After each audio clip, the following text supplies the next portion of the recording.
Congress working committee కీలక సమావేశం కొనసాగుతోంది. లోక్సభ ఎన్నికల తర్వాత సిడబ్ల్యూసీ మొదటిసారి సమావేశమైంది. లోక్సభ ఎన్నికల ఫలితాలపై కాంగ్రెస్ సమీక్ష చేస్తోంది. ఈ సమావేశంలో ఏఐసీసీ చీఫ్ మల్లికార్జున ఖర్గే, సోనియా గాంధీ, రాహుల్ గాంధీ, ప్రియాంక గాంధీ పాల్గొన్నారు. వీరితో పాటు కేసీ వేణుగోపాల్, గౌరవ్ గొగోయ్ సహా సిడబ్ల్యూసీ సభ్యులు పాల్గొన్నారు. ఈ సమావేశానికి Telangana CM Revanth Reddy, Karnataka CM Siddaramaiah, Himachal CM Sukhvinder Singh Sukhu హాజరయ్యారు. మధ్యాహ్నం సిడబ్ల్యూసీ నిర్ణయాలపై కాంగ్రెస్ మీడియా సమావేశం నిర్వహించనుంది.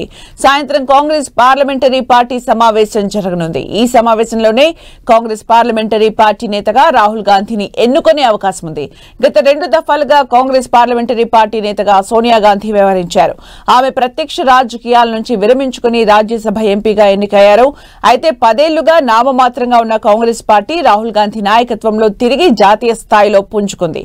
లోక్సభ ఎన్నికల్లో ప్రధాన ప్రతిపక్షంగా అవతరించింది. దీంతో రాహుల్నే పార్లమెంటరీ పార్టీ నాయకుడిగా ఎన్నుకోవాలన్న డిమాండ్లు ఊపందుకున్నాయి.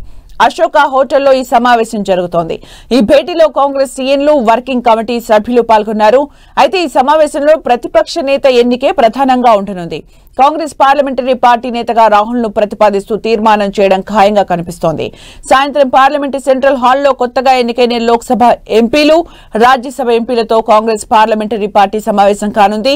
ఈ భేటీలో రాహుల్ ను లాంఛనప్రాయంగా పార్లమెంటరీ ప్రతిపక్ష నేతగా ఎన్నుకోనున్నారు. రాత్రి 7 గంటలకు అశోక హోటల్లో సిడబ్ల్యూసీ సభ్యులు, ఎంపీలకు విందు ఏర్పాటు చేశారు.